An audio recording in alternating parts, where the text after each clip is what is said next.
Selamat pagi Bapak Ketua yang kami hormati.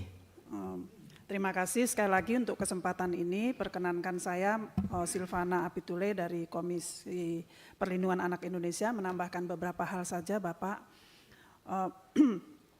Yang pertama terkait dengan penanganan kasus yang kami mendorong agar Komisi 3 mengawasi kinerja lembaga penegak hukum agar memastikan bahwa kasus ini ditangani secara cepat, tepat, tuntas, transparan, dan adil. Yang kedua, mengingat tadi sudah disampaikan oleh teman-teman aliansi bahwa kasus ini sudah mengalami pingpong berkas perkara cukup lama. Yang kedua, mengingat deretan kasus cukup menonjol, kasus kekerasan seksual yang dilakukan oleh aparat penegak hukum, kami mohon langkah pengawasan dilakukan dalam rangka pihak lembaga penegak hukum, dalam hal ini kepolisian, melakukan langkah-langkah pencegahan sistematik agar tidak terjadi lagi kekerasan seksual oleh aparat penegak hukum. KPAI mencatat beberapa kasus minimal di 3 tahun terakhir sejak tahun 23 sampai 25, pada umumnya penanganan kasusnya dilakukan dengan memberikan sanksi administrasi maupun sanksi disiplin. Namun kami berharap penegakan hukum yang maksimal sebagaimana disampaikan oleh teman-teman aliansi itu diberi perhatian oleh pihak kepolisian, dan dalam hal ini kami mohon dukungan Komisi 3.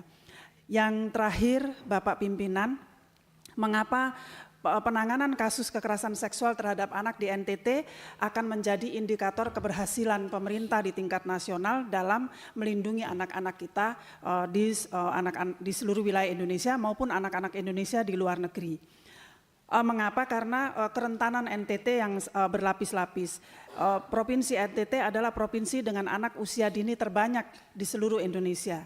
Kemudian Provinsi NTT adalah provinsi kedua yang tertinggi jumlah anak usia dini yang hidup di bawah garis kemiskinan.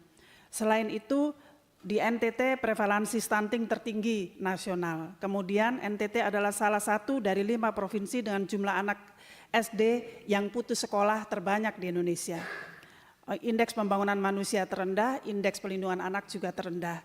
Nah, mengingat kerentanan berlapis NTT sedemikian ini, maka apabila kepolisian berhasil menangani kasus kekerasan seksual yang dilakukan oleh mantan Kapolres Ngada dengan baik, dengan berhasil, maka ini akan menjadi contoh terbaik bagi publik dan bagi lembaga penegak hukum dalam penyelesaian masalah kekerasan seksual terhadap anak-anak yang mengancam anak-anak NTT.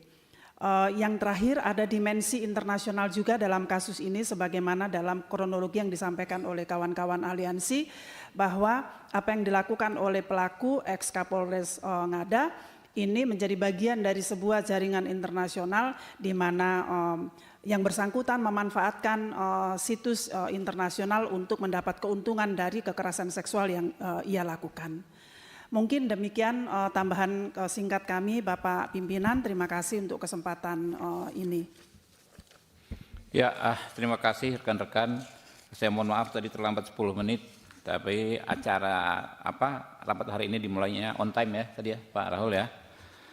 Kami terima kasih sekali atas kehadiran rekan-rekan semua ya. Ada juga dari luar kota hadir ke sini menyatakan bahwa hal ini yang memang sangat-sangat urgent ya. Saya juga baru ini ya, karena kesibukan di kita di sini ternyata udah 2 bulan juga nih berkas bolak-balik. Jadi teman-teman anggota juga ya Pak Mangihut, menurut saya tuntutan teman-teman ini langsung saja menjadi kesimpulan rapat kalau sepakat, kan sangat-sangat tepat yang menjadi tuntutan teman-teman. Nanti ada diperkuat Pak Mangihut, Bu Dewi ya. Kita semua marah Bu ya terhadap pelaku ini. Saya sendiri sih sampai merinding nih ya. Kalau hukum memungkinkan saya sendiri sanggup menembak kepala si pelaku ini gitu loh.